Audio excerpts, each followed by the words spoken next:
Tu n'utilises que 10% de ton cerveau. Voilà une affirmation que tu as dû entendre bien souvent et qui pourtant est fausse. Alors voyons pourquoi. D'où vient cette fausse information? Eh bien en fait, on ne le sait pas. On ne sait pas d'où ça vient. Ça pourrait être des journalistes qui ont interprété des études et qui ont fait une retranscription fausse, par exemple. Ou sinon, c'est peut-être juste des lambdas qui ont lu ces études et qui ont fait leur propre interprétation. D'ailleurs, je pense qu'on est tous d'accord pour trouver que ce serait agréable de n'utiliser que 10% de son cerveau, parce que ça sous-entendrait qu'on ait un potentiel bien plus grand. C'est peut-être pour ça que cette croyance est toujours aussi ancrée dans nos cerveaux. Mais alors comment est-ce que la science se défend?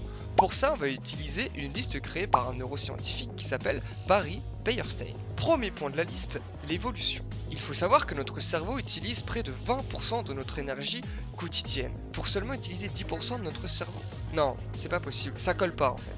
La nature ne peut pas permettre ce genre de choses parce que on doit optimiser notre énergie, c'est une ressource qui est précieuse. Donc soit on aurait un cerveau qui serait beaucoup plus petit, soit il consommerait beaucoup moins d'énergie.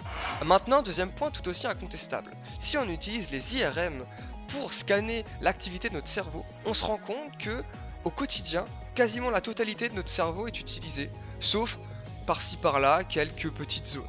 Donc rien que par ces images, on se rend bien compte que on n'utilise pas que 10% de notre cerveau, c'est pas possible. Bon, la liste est encore longue, je vous la mets en commentaire, alors n'hésitez pas à aller la checker.